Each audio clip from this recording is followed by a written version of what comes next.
Alright, c1ue00ster is apparently what we're going to be calling c1ue00. That's an interesting name, and a lot of not letters in it. Alright, he has found some iron for us and some carbon. Looks like he's thinking about founding here. Yep, he just goes expansive. Wow, wiping out a huge number of resources with that found. Gonna have to see how that plays out for him. It's a lot of iron. It's a nice little kickstart, but oh man, he could have maybe used a couple of those a little bit later in the game. SpaceOddity, on the other hand, found that iron, saw what he grabbed up, so if she has that in mind, that'll be good for her. Then she also has found some aluminum and a fair amount of silicon off to the east that she could make some use of. But no water yet being found anywhere. It's very interesting. We probably have some more silicon up in this right-hand side. Might have a little water up in this left side in particular, but the map is looking fairly bare so far. SpaceOddity is in fact just going to found right next to the aluminum and carbon, close to the likely source of water up in this northwestern corner, fairly near a geotherm. Looks like reasonable found locations for both of our players. However, c1ue00ster, he immediately used up all that iron putting down steel mills. And then running his steel mills. And so now his steel isn't making him a whole lot of money yet. He's going to have to actually get some iron income coming in order to compensate. And unfortunately, he's went ahead and placed steel mills on top of his best possible source of iron. So that might be causing him some trouble this game. On top of that, c1ue00ster is going ahead and taking a geotherm right away, which he most certainly does not have the resources to use. And it looks like his resources, his plots, are not on auto supply. So he is having some trouble keeping those steel mills active for now. Whereas SpaceOddity, on the other hand, has taken an aluminum mine, 2 carbon quarries. She's just going to be working on getting to HQ level 3. Won't be too far away. And then this is actually an aluminum plot up here. So how much water is actually on this map? Okay, here's the water. It's in the middle of where we expected all the silicon to be. SpaceOddity taking a nice little extra claim for 5,000. That'll just help her push to HQ level 2 a little faster. Nobody yet going after this all-important water.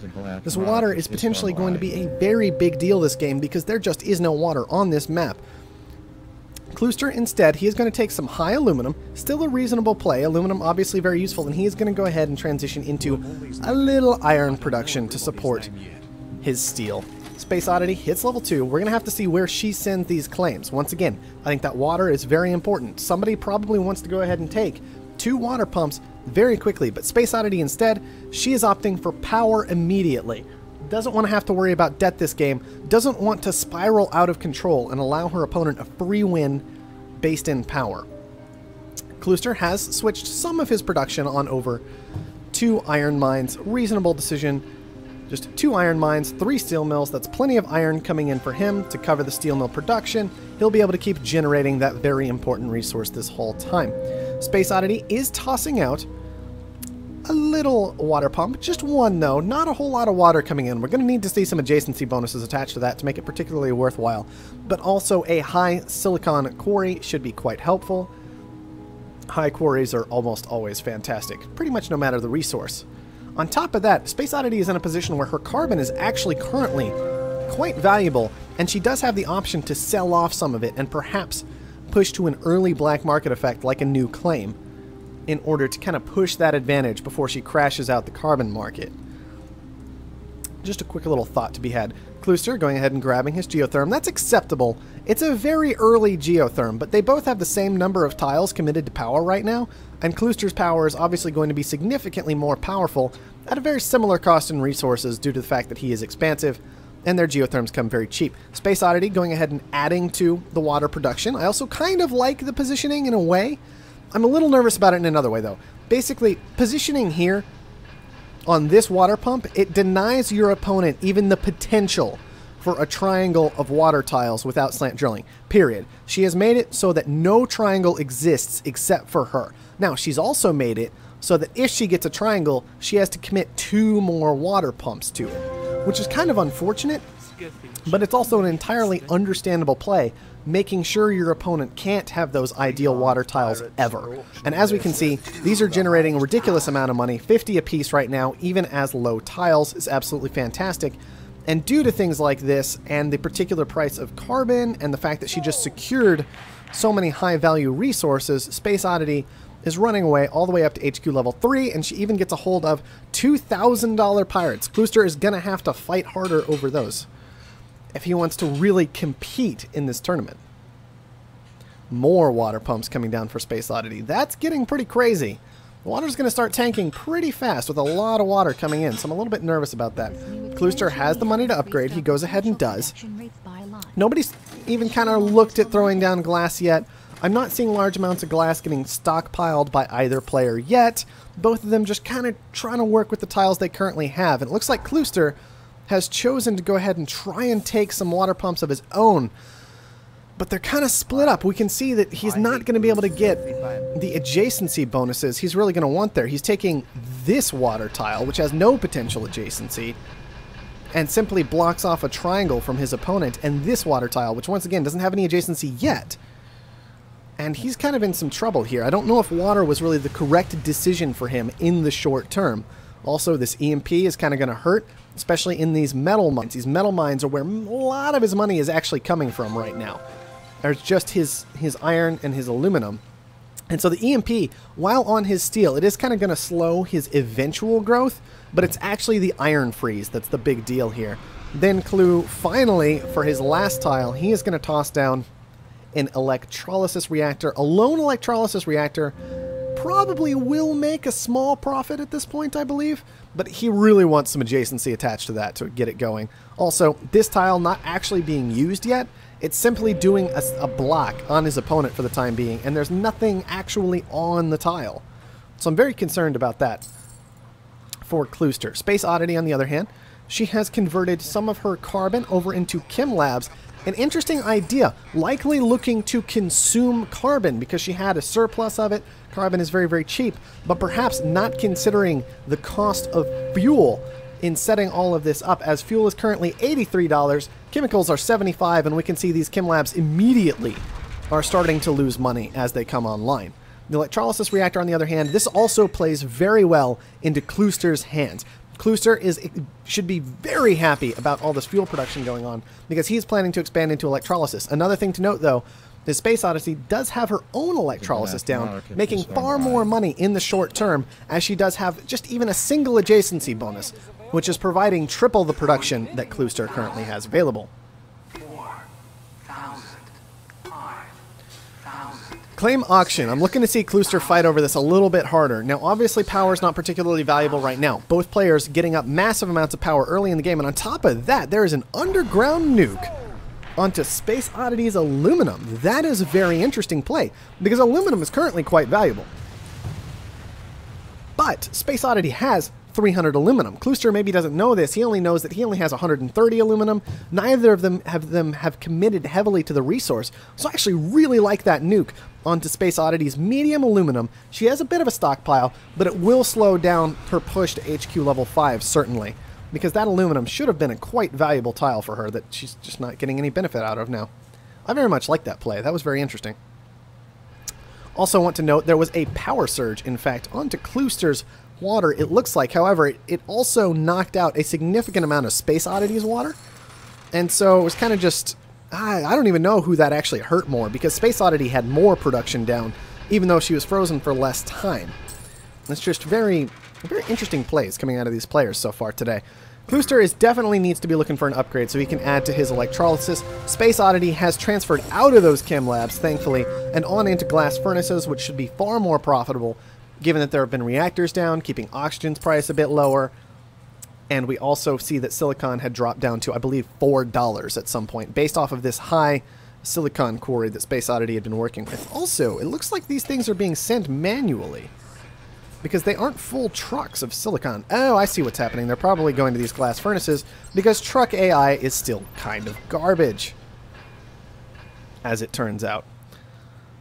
I actually wonder, I don't think, can glass furnaces hold more than 10 silicon? They might not be able to, which creates just a whole mess for the whole situation.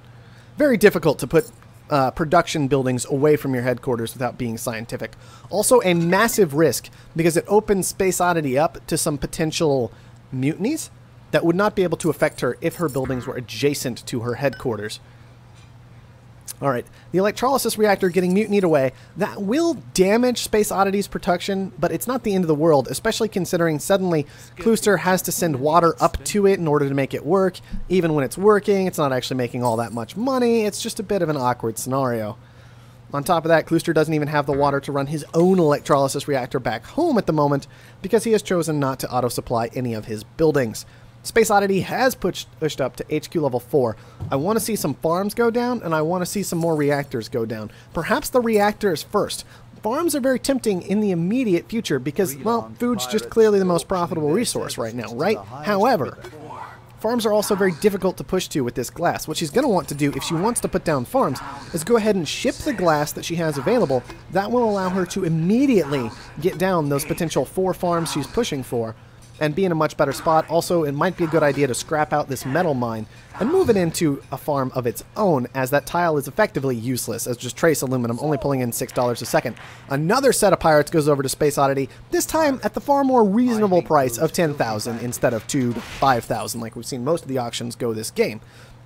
They are just going to land right in the middle of c1ue00ster's water production. It looks like he even has an electrolysis reactor positioned way out here. So if those happen to catch some oxygen and fuel, that could be some very worthwhile pirates this game, with fuel up at $113 at the moment. Very interesting indeed. Yeah, c1ue00ster apparently needs to get clued in about adjacency bonuses, though. Think about these things if they were all right next to each other. 6 times the production on these guys, with just 3 of them all right next to each other, it'd be fantastic. Just throwing it out there. Also, I find it interesting that this starts to look like chem production when it gets very close to his base because of the combination of fuel and water. Anyway, back to the game.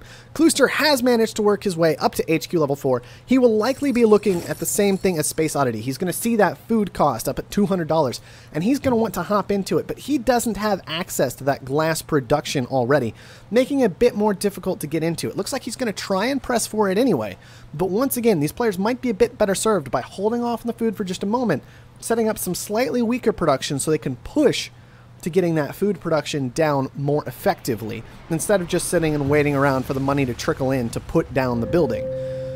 We see another reactor flying out way toward the water production. At least we're going to have more of those right next to each other, but it looks like SpaceOddity, she is content on HQ level 4 with this massive food production, making about, oh, what, $700 a second between all of these? That is a lot of cash on hand, and so SpaceOddity just wants to start going after the stocks and doesn't want to let this game last any longer. She also has great production from her glass, making another 150 a second off that, and another 150 a second off of electrolysis. So that's really not that many seconds you gotta save up for a stock buy when you're making a good $1,000. Alright, more farms coming down for c1ue00ster, but once again, it looks like it might be just too little too late. These guys have their eyes on the prize of that food. That all-valuable food these days is so incredible, but it can just be so difficult to push to appropriately sometimes. And on top of that, SpaceOddity waiting out until that 3rd farm gets constructed and then says, okay, we're done here. Your food's getting cut off. Mine is still going strong. I have a goon squad down for it, and it's time for me to just go ahead and finish up this game. Just getting down one last little electrolysis reactor. Certainly a perfectly acceptable play. Water is starting to get pricey. Would have maybe liked to see one more water pump go down, but obviously c1ue00ster kind of getting in the way of some of that adjacency, starting to cause a bit of an issue. Also, he does have additional reactors down, which will be getting supplied water from his own water pumps, which is very nice. And he might still manage to hold on, but somehow I quite seriously doubt it when 6 of his stock is getting purchased up, and his primary source of cash, his food, is being EMP'd out. Oh, guys. I think water is actually the best thing right now on this map. This water pump, massive amounts of money. $115 a second from this, and that'll just keep going up as these guys consume more and more and more water. It's pretty fantastic. The black market okay. is online. SpaceOddity has about 6,000. It looks like she was saving up to buy another power surge. Likely to hit this food again once it comes back online after getting EMP'd. Just wants to keep her opponent locked down, being very patient, actually going for the steel mills and the iron mines. I don't know if I like that very much because these weren't making a whole lot of money. In fact, the steel mills were simply losing money because steel is down at $7 for the time being. And so I don't know about that power surge. Might have been a bit better to save it up instead of committing the $6,000 required to purchase it. However, SpaceOddity, if she decides to go into the game, can, as c1ue00ster is just staring at that 100% mark. There's the red dot for SpaceOddity. She's going to go ahead and take game 1 in a very clean and simple win.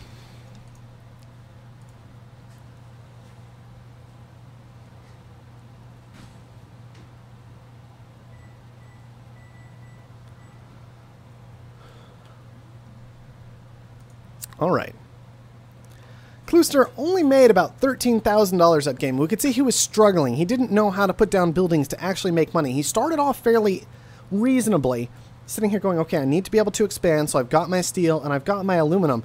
But then it all kind of fell apart from there. Maybe not having the correct priorities in establishing his own production and focusing a bit too much on, I want to block my opponent here and I want to block my opponent here, but then I've got just this one building operating alone over here and this one building operating alone over there.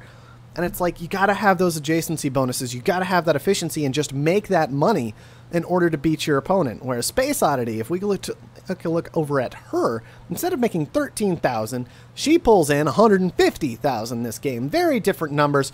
2/3 of that difference purely in food. It was obviously king that game, like it so frequently is right now.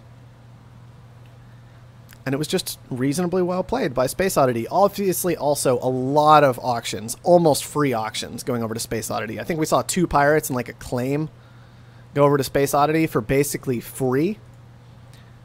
c1ue00ster's going to have to step it up from there if he wants to have a shot in Game 2.